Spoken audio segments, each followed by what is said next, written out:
O tema de hoje é a insuficiência dos homens e o poder de Deus, quando o nosso limite revela o lugar do agir do Senhor, o agir de Deus. Meus queridos irmãos e irmãs, nosso Deus é um Deus de coisas novas, amém ou não? Isso não é jargão crentez, nem afirmações coach gospel, mas essa é uma verdade bíblica. Deus é um Deus de coisas novas. Ele sempre está gerando algo diferente em nós. Ele é um Deus que trabalha e nos faz crescer de glória em glória. A transformação da maneira de pensar, de agir, enfim, ela é progressiva. Deus é um Deus de coisas novas.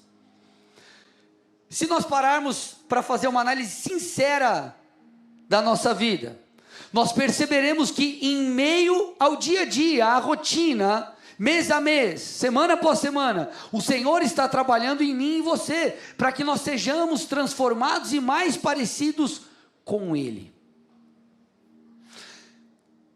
Por mais que a gente se pegue no dia a dia, onde você acorda e você levanta mais uma segunda-feira para trabalhar, onde você talvez mais uma vez faz uma comida na sua casa, mais uma vez você cuida dos seus filhos, mais uma vez você está ali pronto e disposto para bater uma meta, o cotidiano, o dia a dia, a repetição. Se nós pararmos para prestar atenção, nós veremos em meio à simplicidade do dia a dia, o Espírito Santo tentando gerar algo em nós. Na verdade, quando nós paramos para avaliar as Escrituras, nós percebemos que o novo, o milagre, ele muitas vezes aconteceu enquanto as pessoas estavam em sua rotina, em um dia normal. Nós sempre falamos aqui da multiplicação de pães e peixes, não é verdade? Eu quero que você imagine, Jesus pega 5 pães e 2 peixes, abençoa e entrega aos discípulos para repartir, enquanto eles repartem, aquela comida vai sendo multiplicada. Daqui a pouco, 10, 15 mil pessoas, a Bíblia não traz o número certo, 5 mil homens além de mulheres e crianças, 10, 15, 20 mil, talvez alguns estimam. Aquilo é multiplicado, as pessoas todos comem e sobra. Mas qual era o contexto? O contexto era mais um dia de ministração de Jesus. Um dia normal. Nós falamos muito do encontro de Moisés com a sarça, não é mesmo? A sarça ardente, ele estava em um lugar deserto, um arbusto seco começa a pegar fogo, é para ele consumir rapidamente, mas não se consome. Aquilo chama a atenção de Moisés. Moisés então, observando aquilo, tendo a sua atenção ali tomada, capturada, Deus fala com ele. Mas qual era o contexto? Moisés estava mais um dia normal, pastoreando o rebanho do seu sogro. Olha, se você fizer bem para o sogro, para a sogra, você vai ter experiências com Deus. Olha que coisa boa. Eita glória, aí, Deus já está falando, amém.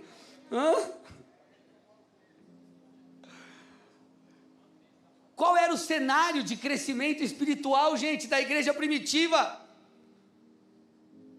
O crescimento se dava enquanto eles buscavam ao Senhor, caminhavam em unidade, dia a dia.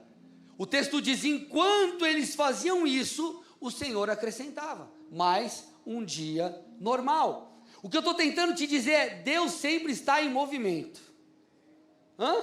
Deus sempre está em movimento. Deus sempre está se movimentando, Ele sempre está agindo em mim e em você de maneira intencional, progressiva. O que nos falta muitas vezes é ver. Observe as estações: primavera, verão, outono, inverno. Parece sempre a mesma coisa. Você olha e fala, mas meu Deus, está muito quente. Talvez alguns digam, aleluia, eu adoro o calor. Outros falam, misericórdia, eu não suporto.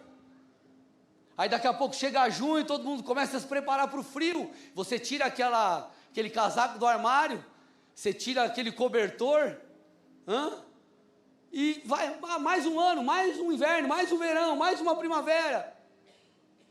Só que o ciclo das estações se repete ano após ano. Mas aquela planta, aquela flor que brota na primavera, por mais que se pareça com a anterior, é sempre uma nova flor, uma nova criação, algo novo. Paulo expressa muito bem isso aos Filipenses. Ele diz assim, eu estou certo de que aquele que começou a boa obra em vocês há de completá-la até o dia de Cristo Jesus. Deus está fazendo algo novo. Deus está nos levando a esse lugar onde nós somos mais uma vez transformados. E mais uma vez transformado quando? Em um culto regular de domingo, em mais uma ceia, como você já participou de dezenas. Mais um dia. Só que a cada dia nós temos a oportunidade de recebermos algo novo do Senhor. O maná, ele vinha do céu, e eles comeram aquilo pelo tempo necessário, mas a cada dia vinha uma porção nova. Deus está fazendo algo novo em mim, em você. Então talvez o seu ano foi maravilhoso, talvez o seu ano infelizmente tenha sido muito difícil, mas não importa, Deus está trabalhando no dia bom e no dia mau, no dia de calor e no dia de frio. Como eu disse e repito, talvez o que eu e você precisamos aprender é a ver. Quem aqui usa óculos ou lente? Deixa eu ver. Isso. Mas quem tem assim, seu grau é daqueles altos assim, que se você tirar, fica feia a coisa. Assim. A pastora, ela usa lente, às vezes ela está de óculos. Se ela tiver sem óculos ou sem lente, ela vai olhar o Marcial e vai achar que é o Marco. Ela não vai perceber direito. Ela não vai enxergar direito, vai confundir. E por que eu estou falando isso para vocês? Porque às vezes, meus irmãos, nós precisamos colocar os óculos do céu. Nós estamos olhando para uma coisa que Deus está fazendo algo, é algo assim, de Deus. E a gente enxerga tudo embaçado. Por quê? Porque nós não estamos vendo. Porque nós estamos feridos pelas circunstâncias, frustrados com as questões negativas, com os sonhos não realizados, e nós não conseguimos ver a beleza daquilo que Deus está gerando em nós. Então nós precisamos usar as lentes corretas, porque senão nós não veremos o novo que está à nossa frente. Então a pergunta que nós precisamos fazer a nós é: o que Deus está gerando em mim nessa estação? O mesmo Deus dos montes, dos lugares altos, é o Deus dos vales e dos momentos difíceis. Deus é imutável. O que Ele está fazendo? O que Deus está gerando? O que Ele está mostrando a mim e a você para a próxima temporada? Porque talvez a gente não consiga avançar para o novo, estamos andando em círculos, porque nós não vimos o que Deus está fazendo e espera que enxerguemos. Mas muitas vezes nós então enxergamos, e isso que Deus está nos mostrando está apontando o que virá. De qualquer forma, nós precisamos usar as lentes corretas, porque Deus está fazendo algo novo. E em meio a tudo aquilo que Deus gerou, talvez Deus tenha colocado algo novo em seu coração. Só que o novo, gente, ele sempre é desafiador, sim ou não? O novo sempre é desafiador. E ele envolve questões de fé, você não sabe como acontecerá. Quando eu havia recém-chegado no Paraná, eu lembro que eu me peguei ali, eu não lembro exatamente quanto tempo, um mês, era pouco tempo no início da minha mudança. Eu me peguei um dia chorando e falando ao Senhor: o que eu estou fazendo aqui? E eu penso que às vezes Deus, Ele deve olhar e deve dar aquela risada assim, né? Não sabe o que está falando. Por quê? Porque essa minha mudança exigia um passo de fé. Sempre exigirá um passo de fé, porque o novo de Deus aponta para novos desafios. Um novo projeto profissional, um novo projeto no seu negócio vai exigir talvez um passo de fé, talvez uma mudança na sua rotina. Mudanças, é o novo. Uma nova etapa de desenvolvimento pessoal talvez vai exigir você sair da zona de conforto, se dedicar um pouco mais, botar a mão no bolso para fazer cursos, enfim, e desenvolver ali aquilo que você precisa desenvolver. Talvez o novo seja um alvo ministerial, um alvo familiar, eu não sei, mas o novo carrega consigo desafios. Mas a boa notícia é, Deus está fazendo algo novo em nós. A gente precisa enxergar. O que é o novo que Deus tem falado com você? Talvez o novo seja algo novo. Talvez o novo seja um renovo. Porque talvez você não enxergou o que Deus fez.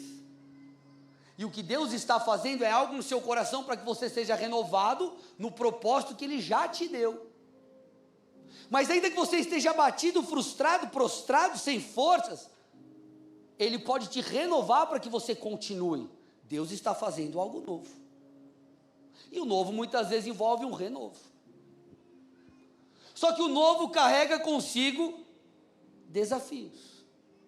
Só que nessa manhã o Espírito Santo está falando comigo e contigo. E Ele vai abrir os nossos olhos espirituais para que possamos entender o que Ele está fazendo e o que Ele fará na próxima estação. Amém ou não? O novo envolve desafios. Um novo passo. Passo de fé. Ou uma retomada. Ou um recomeço. Ou um renovo. Porque o renovo ele é o novo. De novo. Porque você está dentro do propósito de Deus. Talvez você tenha se abatido. E Deus está te mandando se levantar. Amém ou não? Assim como Ele fez com Pedro. Assim como Ele fez talvez com alguns de nós ao longo da jornada. Deus está fazendo algo novo. Agora, o detalhe do novo é que o novo ele sempre... Ele traz consigo esse desafio de parecer maior do que a nossa capacidade. Quem já sentiu isso? Sentiu isso? Puxa, pastor, Deus me deu um desafio, mas eu olho e falo, olha, o desafio é realmente desafiador. Parece maior do que eu posso fazer. Quem já sentiu isso? Não é verdade? Agora, essa é uma novidade, não é uma novidade, apenas não é algo simplesmente que acontece comigo, com você. Em toda a Escritura nós vemos isso. Muitos personagens. Por exemplo, Neemias reconstruindo os muros. Um grande desafio. Daniel na cova dos leões, irmãos. Esther diante do rei. Nós olhamos as grandes histórias. Só que nós nos esquecemos de talvez nos colocarmos no lugar daqueles homens e mulheres e entenderem que foi um grande desafio.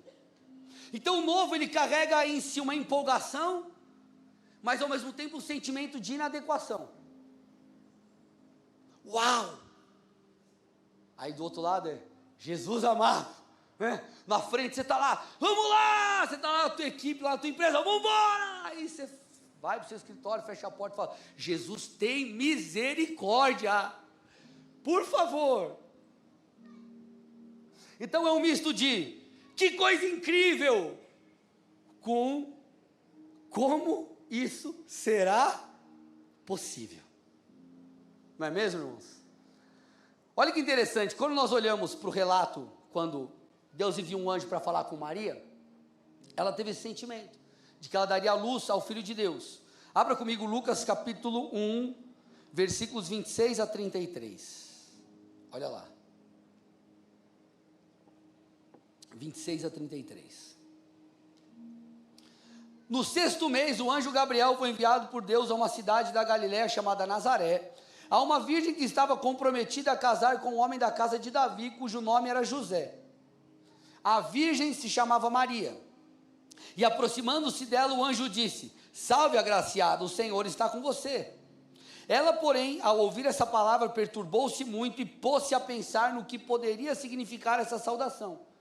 Mas o anjo lhe disse, não tenha medo, Maria, porque você foi abençoada por Deus. Você ficará grávida e dará à luz a um filho, a quem chamará pelo nome de Jesus. Este será grande e será chamado Filho do Altíssimo. Deus, o Senhor, lhe dará o trono de Davi, seu pai. Ele reinará para sempre sobre a casa de Jacó, e o seu reinado não terá fim. Eu quero que você imagine um anjo aparecendo e falando com Maria. Você vai ficar grávida, você vai dar luz a um filho, mas não é qualquer filho. Esse será o separado, alguém separado por Deus, e explica tudo que nós lemos aqui. Só que no versículo 34, Maria reage. Ela diz ao anjo, como será isso? Se eu nunca tive relações com homem algum? Como eu vou ficar grávida se eu nunca me relacionei? Que história é essa? Como isso é possível? E muitas vezes nós reagimos como Maria. Deus diz, eu vou fazer isso, eu vou fazer aquilo. Ele coloca um sonho, um projeto, algo no nosso coração, e aí você diz, como será isso? Não parece normal, não parece o caminho que eu estou trilhando, ou não parece o lugar em que eu vou chegar. Olha, eu não sou capaz, olha, não dá, não é possível, é difícil. Só que o anjo, ele explica e no final reforça algo. Ele responde, o Espírito Santo virá sobre você e o poder do Altíssimo a envolverá com sua sombra. Por isso também o ente santo que há de nascer será chamado Filho de Deus. Olha que interessante, ele está falando assim, Maria, você precisa entender que o poder de Deus, ele faz com que o impossível se torne possível. O Senhor, ele não responde trazendo uma lógica. Vai ser assim, assim, assim, assim. Não que não poderia, não que o Senhor não pudesse, né? Não nesse caso específico, mas como o Senhor não pudesse nos dar direção, Ele nos dá direção. Mas o que Ele está dizendo é, o poder de Deus fará. Deus vai fazer. Ele é poderoso. E quando nós olhamos relatos bíblicos de muitas coisas que Deus fez, ao longo de toda a história bíblica, algumas são malucas. Vai lá dar 7 voltas ao redor da cidade, por 6 dias, uma vez por dia, no sétimo 7 voltas, grita, faz aquela coisa, não sei o que, e cai os muros. Loucura. O que ele está dizendo é, o poder de Deus faz o impossível acontecer. No 36 diz, e Isabel, sua parenta, igualmente está grávida, apesar de sua idade avançada, sendo este já o 6º mês de gestação, para aquela que diziam ser estéril. E aí ele reforça uma famosa expressão, ou um versículo bíblico que nós conhecemos, 37, porque para Deus não há nada impossível. Porque para Deus não há nada impossível. O texto escancara uma verdade a mim e a você. Para Deus nada é impossível. Ele é suficientemente poderoso para realizar o que Ele disse que faria. E muitas vezes Ele age dessa forma, quando nós nos encontramos incapazes, insuficientes, prostrados, quebrantados.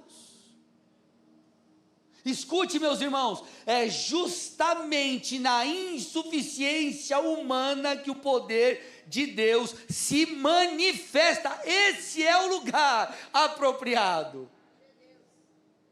Ele não é o lugar de derrota, de frustração e de desânimo. Na verdade, é um lugar onde tudo começa. Deus é especialista em fazer com improváveis coisas incríveis. Alguns exemplos, Amós. Amós, ele era um agricultor, um pastor de ovelhas, anônimo, irmãos, que Deus levanta como um profeta para confrontar a nação. Gadareno, o que falar do Gadareno, irmãos? O Gadareno. Quem aqui faria como Jesus enquanto líder? Expulsa o demônio do Gadareno e manda ele ser usado pelo Senhor. Assume o ministério aí, Gadareno. O Gadareno, alguém possesso por uma legião de demônios, é enviado como missionário por Jesus para alcançar toda a Decápolis. Ruth, irmãos, viúva, pobre, estrangeira, mas colocada por Deus na genealogia do próprio Cristo. Vocês estão aqui ou não? Irmãos, a lista é longa. Nós poderíamos citar outros nomes, mas o que eu preciso que você entenda é, Deus é especialista em revelar o seu poder em meio à impotência humana.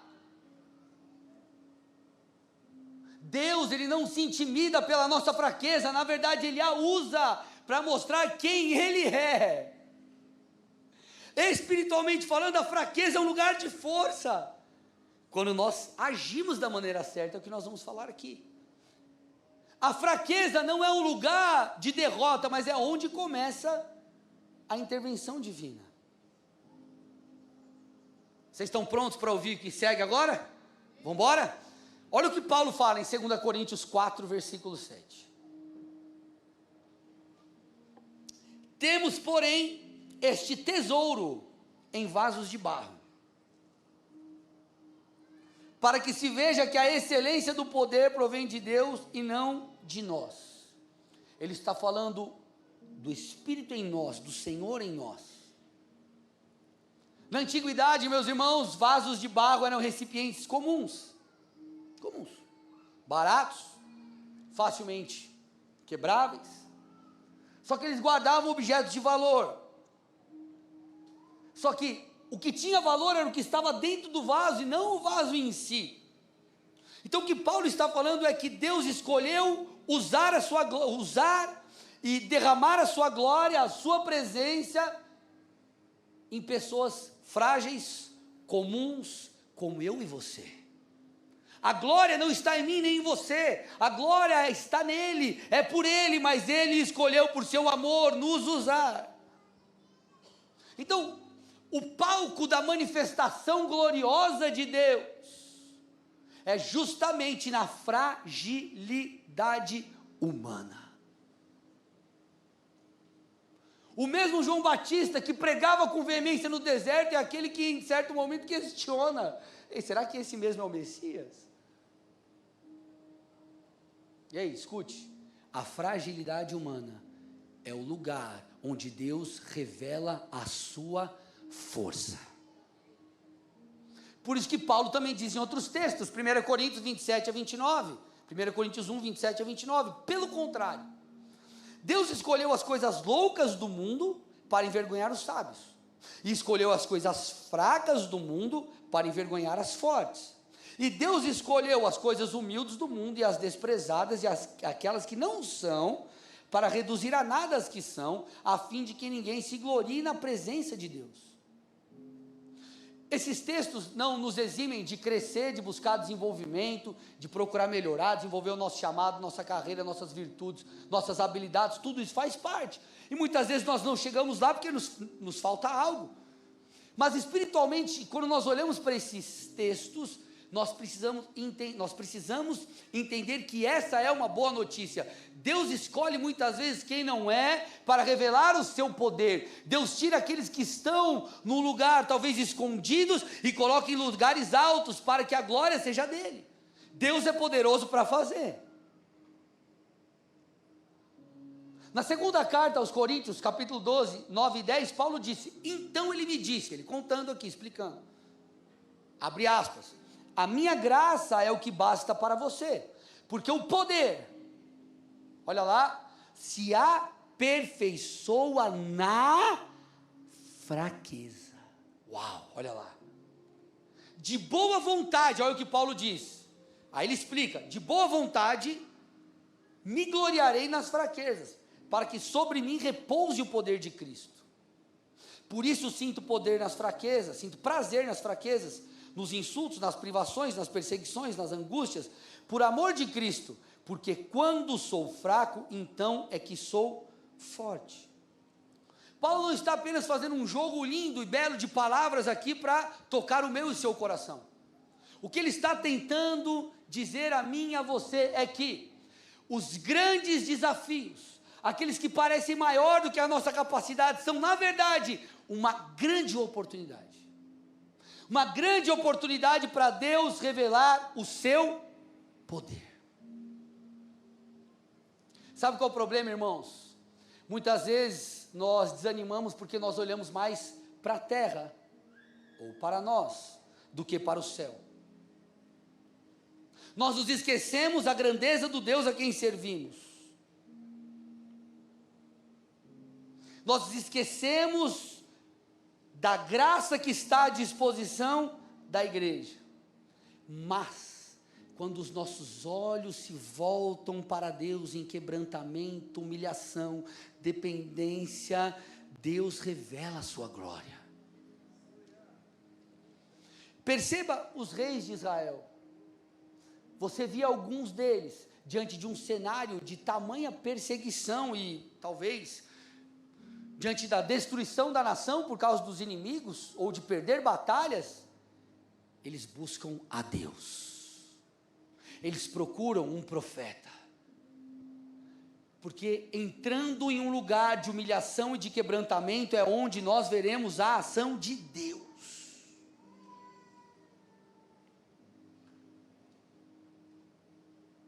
Deus revela a sua glória em um lugar de insuficiência. O que falar do tão conhecido Abraão, irmãos?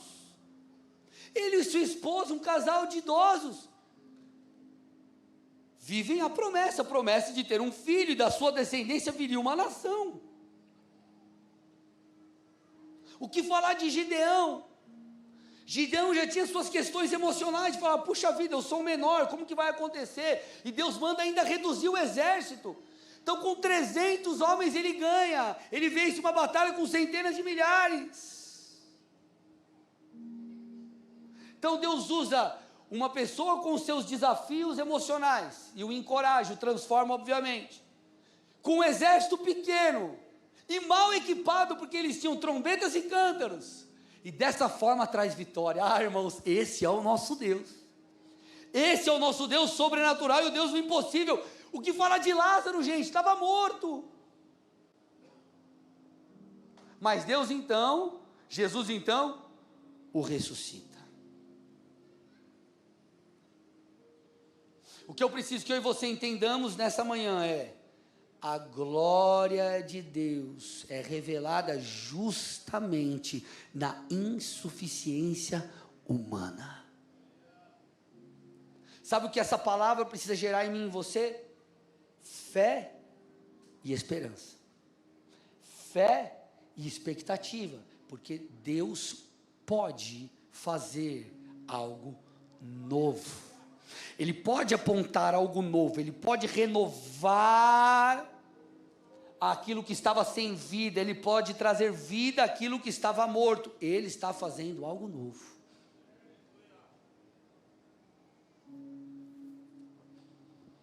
Agora, eu chego num ponto alto da mensagem. Qual deve ser a nossa atitude diante dessas verdades? Porque até agora, meus irmãos, eu não falei nenhuma novidade, não é mesmo? Nós sabemos que Deus pode realizar o impossível, nós sabemos que Deus é poderoso para fazer cada uma dessas coisas, nós sabemos. A grande questão é se eu e você ficarmos apenas no nível da consciência. Presta atenção.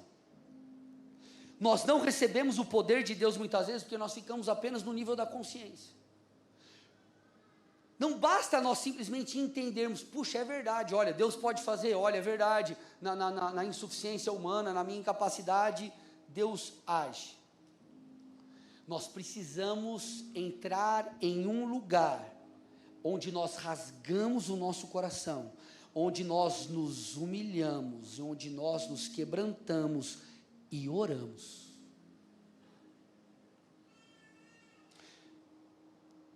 Jesus nos ensina sobre o céu vir à terra, através da oração do Pai Nosso. A Bíblia diz que nós receberemos, não apenas porque nós sabemos, nós receberemos porque nós pedimos. Vocês estão aqui ou não? A questão é, nós muitas vezes não recebemos isso, ativamos isso, porque nós estamos apenas no nível da consciência. Nos falta humilhação, quebrantamento, oração, busca. O relato muito interessante das Escrituras que nos ensina isso é o posicionamento de Josafá, rei de Judá. Eu peço que você abra comigo em 2 Crônicas, capítulo 20, versículos 1 e 2. 2 Crônicas 20, 1 e 2. Diz o texto: depois disso, os filhos de Moabe e os filhos de Amon, com alguns dos meunitas, vieram para fazer guerra contra Josafá. Então vieram alguns que avisaram Josafá, dizendo: uma grande multidão está vindo contra Judá, do outro lado do Mar Morto da Síria. Eis que eles já estão em Hazazon Tamar, que é em Gede. Nós olhamos esse texto e às vezes a gente não para pensar ou refletir sobre. Mas Josafá, ele estava diante de um cenário muito complicado, meus irmãos. O texto mostra uma aliança de 3 povos: os moabitas, os amonitas e os edomitas. E eles marchavam contra Jerusalém. O detalhe, gente, é que O exército inimigo era enorme, era maior do que o povo de Judá poderia enfrentar. Isso representa desafios que estão diante de nós. Muitas vezes eles são também maiores do que nós temos capacidade de fazer, de resolver, de lutar contra e de nos posicionarmos. Como muitas vezes o novo que Deus tem, ou o renovo que Deus tem. Só que o texto então mostra a postura de Josafá, e aqui eu preciso que você preste atenção em cada versículo. Coloca para mim a partir do 3, nós vamos até o 12. Então Josafá teve medo e decidiu buscar o Senhor. Olha lá, olha a postura dele. Ele decidiu buscar o Senhor. Se ele buscou o Senhor, é porque ele sabia que Deus poderia resolver. Então ele saiu do nível intelectual, do conhecimento, da consciência. E o texto diz, ele proclamou um jejum em todo o Judá. Escute, meus irmãos, jejum é uma das ferramentas mais importantes, sabe do quê? De humilhação. Deus, eu me humilho. Eu reconheço que eu não posso sozinho. Eu abro mão das minhas necessidades, dos meus prazeres para mostrar, só o Senhor pode fazer. Então ele proclama um jejum para todos. Judá se congregou para pedir socorro ao Senhor. Também de todas as cidades de Judá veio gente para buscar ao Senhor. Josafá pôs-se em pé na congregação de Judá e de Jerusalém, na casa do Senhor, diante do pátio novo, e disse, olha isso, gente, ó Senhor Deus de nossos pais, não és tu Deus dos céus? Não és tu que dominas sobre todos os reinos dos povos? Na tua mão está a força e o poder, e não há quem te possa resistir. Gente, o rei chamou o povo, congregou a todos, e se expôs como alguém dependente de Deus. E ele continua, ó nosso Deus, acaso não expulsaste os moradores dessa terra diante do teu povo de Israel, e não a deste para sempre a posteridade de Abraão teu amigo? Eles têm morado nela, e nela edificaram um santuário ao teu nome, dizendo, se algum mal nos sobrevier, espada, juízo, peste ou fome, nós nos apresentaremos diante desse templo e diante de ti, pois o teu nome está nesse templo, e clamaremos a ti na nossa angústia, tu nos ouvirás e livrarás. E agora, eis que os filhos de Amon, e de Moabe, e os do monte Seir, cujas terras não permitiste a Israel invadir, quando vinham da terra do Egito, mas delas se desviaram e não os destruíram. Eis que eles estão nos recompensando assim. Estão vindo para nos expulsar da tua propriedade, que nos deste em herança. Ó nosso Deus, acaso não executarás o teu juízo contra eles? Porque em nós não há força para resistirmos a essa grande multidão que vem contra nós. Não sabemos o que fazer, mas os nossos olhos estão postos em ti. Não sei o que fazer diante da multidão, mas uma coisa eu sei: o Senhor responde ao quebrantamento do seu povo. O Senhor faz forte aquele que demonstra a sua fraqueza. O Senhor é poderoso. O Senhor é poderoso. Então, meus irmãos, sem força, sem estratégia, Josafá reage da maneira certa. Ele se quebranta diante de Deus, ele convoca o povo ao jejum, à oração e à unidade, ao clamor em unidade. Josafá então não apenas se quebranta, mas reconhece o poder de Deus, expressa a sua fé, demonstrando a sua total insuficiência. E o ponto alto da oração é o último versículo que nós vemos aqui. Não sabemos o que fazer, mas os nossos olhos estão postos em ti. Bom, o resultado, talvez você conheça a história, e se você conhece, você sabe. O Senhor traz um profeta, e esse profeta diz, a batalha não será do povo, a batalha será de Deus. Apenas continue crendo, confiando. Então, quando o povo louva, Deus age.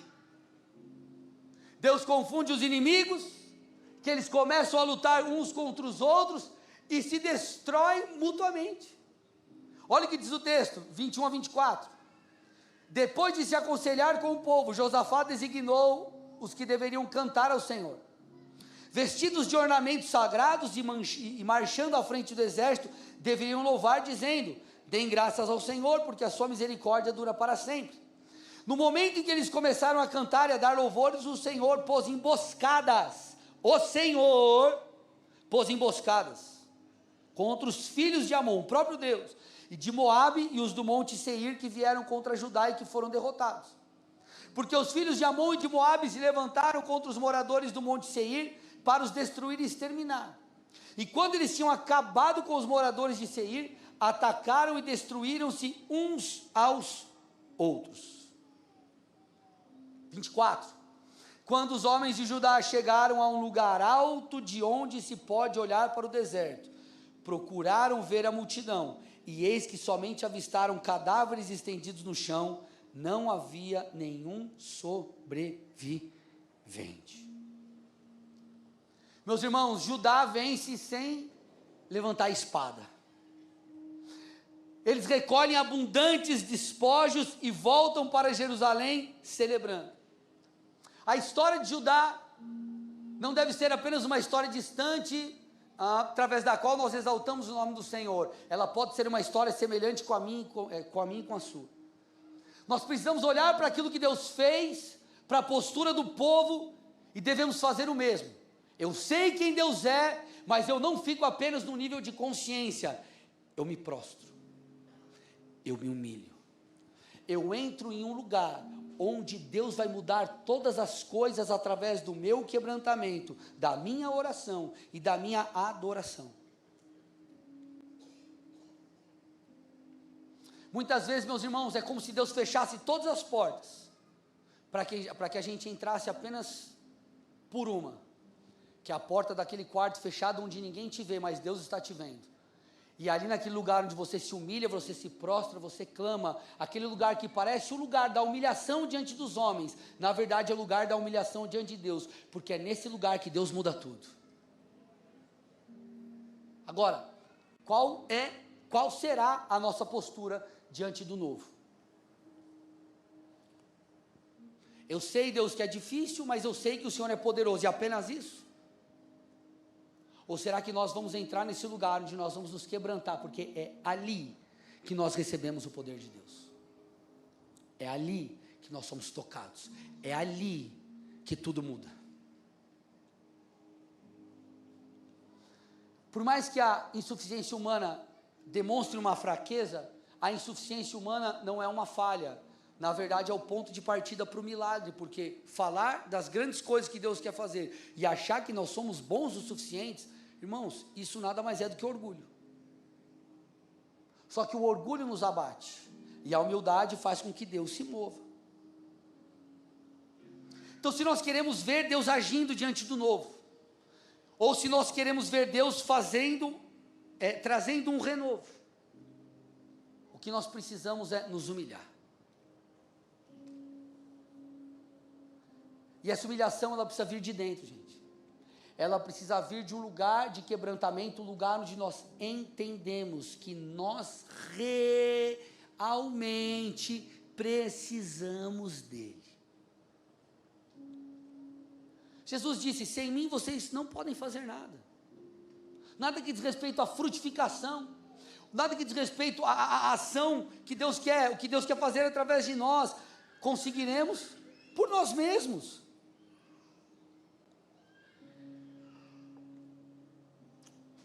Nós precisaremos, meus irmãos, sair desse lugar onde nós apenas sabemos, mas vivemos como alguém quebrantado.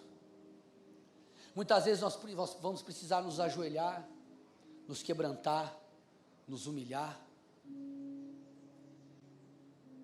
Na verdade, não há nenhum outro lugar senão esse. O próprio Jesus fez isso, ele se retirava para orar. No Getsemane ele se humilha diante do Pai. Porque nós encontraríamos o favor e o poder de Deus em um lugar diferente desse?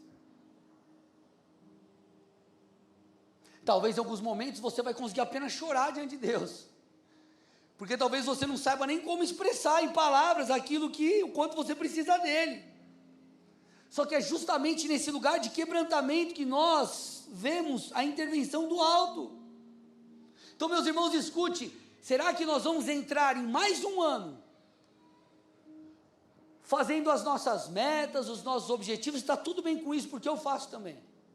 Mas sem buscarmos a Deus, sem consultarmos o Senhor, sem nos humilharmos, sem nos prostrarmos, sem darmos uma resposta.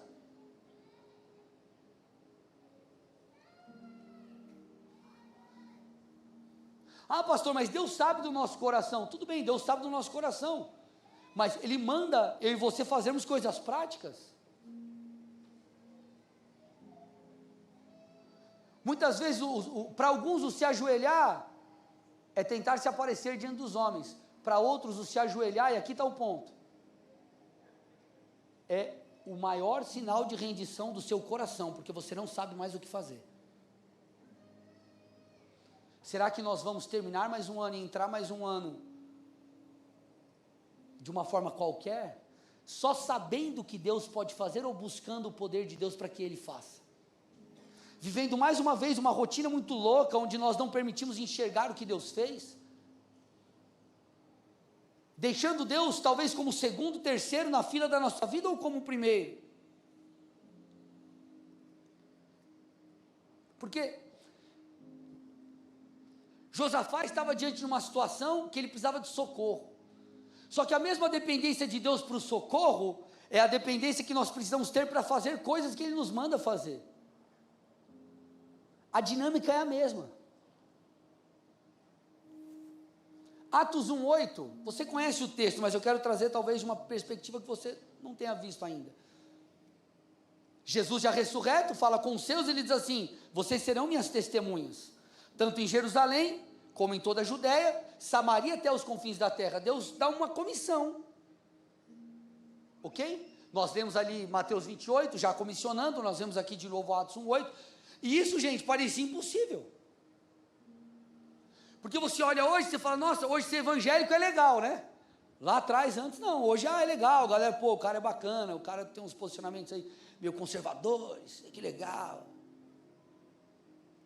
Nós estamos falando de um grupo pequeno, sem influência.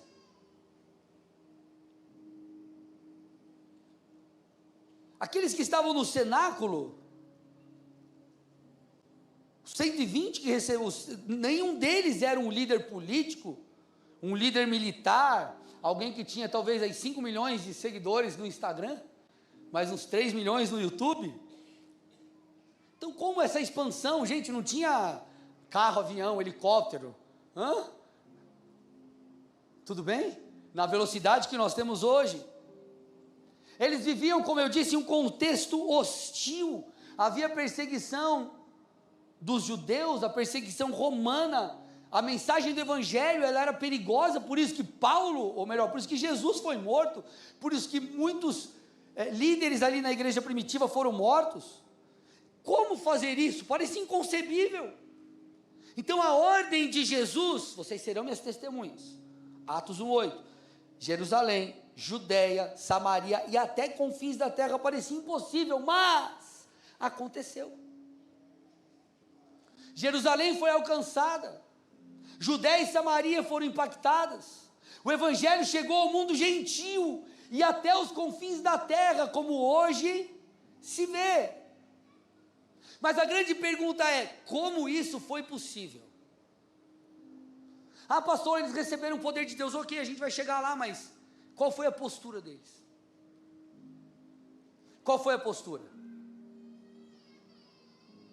Atos 1:8, o começo diz, vocês receberão poder, ao descer sobre vocês o Espírito Santo, e serão minhas testemunhas, tanto em Jerusalém, Judéia, Samaria, e até os confins da terra. Mas a ordem de Jesus, para que eles fizessem isso, se você olhar, você vê que o Senhor os mandaram buscar, esperar, aguardar.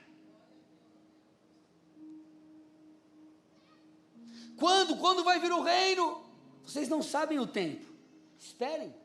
O Espírito Santo vier. E quando ele vier, vocês receberão poder. Então a dinâmica do Senhor era: busque a minha face, se humilhem, percebam, vocês não têm o que vocês precisam.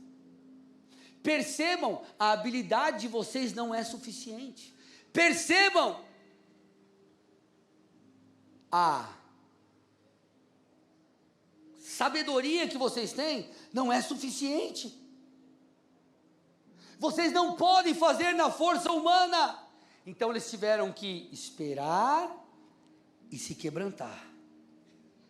Esperar e se quebrantar. Esperar e se quebrantar. Você vê isso em Atos 2. Ao cumprir-se o dia de Pentecostes, estavam reunidos no mesmo lugar. De repente veio do céu um som. Eles perseveraram, eles oraram. Creio que se humilharam. E esse é o caminho, irmãos. O caminho do poder de Deus não é um caminho apenas de petição, mas nós acessamos mediante um quebrantamento. É um lugar de profunda necessidade. Porque o poder de Deus não é para a glória dos homens, o poder de Deus é para a glória de Deus. E talvez você esteja como Maria, não sabendo como você vai gerar o que Deus disse que você geraria. Talvez você esteja como Josafá, diante de um cenário impossível, de medo, de temor, de perseguição, ou talvez você esteja como esses discípulos aqui, diante de uma grande missão, mas sentindo-se incapaz. A boa notícia é: nós estamos no lugar apropriado para Deus agir.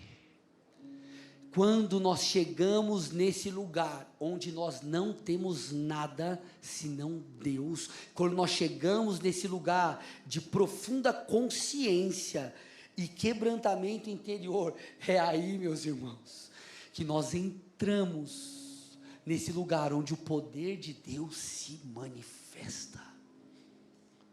Sabe o que Deus precisa muitas vezes de mim e de você? De um coração que se rasga na presença dEle. Senhor, eu sei o que está diante de mim, mas eu não posso fazer. Senhor, eu sei que isso é lindo, mas eu não consigo por mim mesmo. Senhor, já tentei de tudo, não consigo. Senhor, já tentei com as minhas forças, não dá. Senhor, já tentei do meu jeito, não dá. Então eu me humilho. Eu jejuo.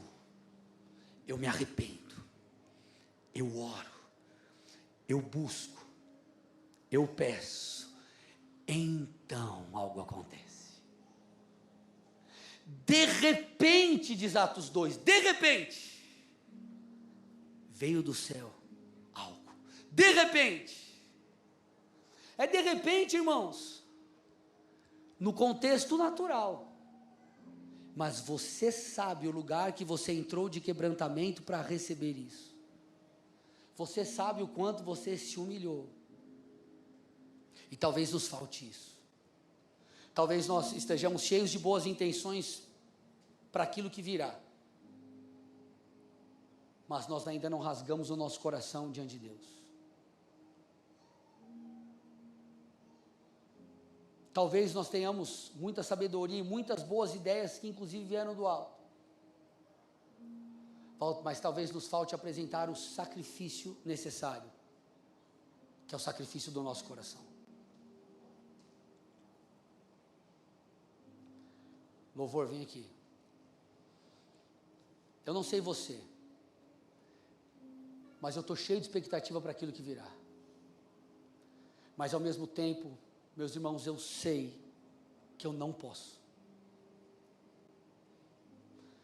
Deus tem falado coisas lindas ao nosso coração, mas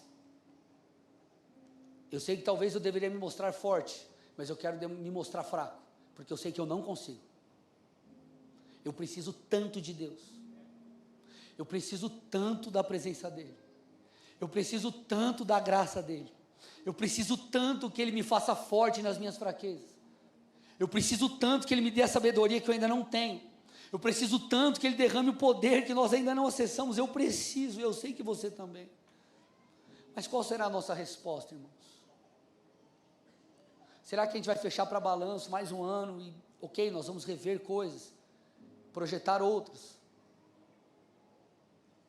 Mas e o nosso coração? E a porção que Deus tem? Não dá sem Deus. Não dá sem Ele. E quando eu falo isso, eu não estou falando de um aspecto intelectual, mental, consciência ou bíblico doutrinário. Eu sei, não dá sem Deus.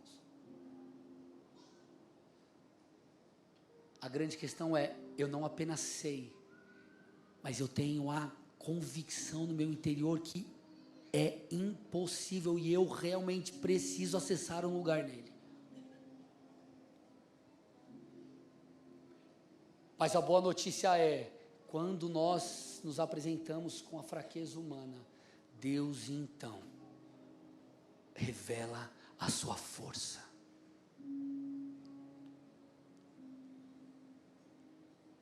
Será que nós podemos nos quebrantar de verdade nessa manhã? Será que nós podemos realmente colocar diante de Deus as nossas coroas? Senhor, está aqui as minhas coroas, está aqui a minha coroa, estão aqui as minhas habilidades, estão aqui os meus achismos, estão aqui tantas coisas que eu tenho procurado melhorar e desenvolver, porque eu sei que isso é necessário, mas eu deposito aos pés da cruz. Não dá sem Ti. Não dá, não dá, não dá e não dá. Pai, nós queremos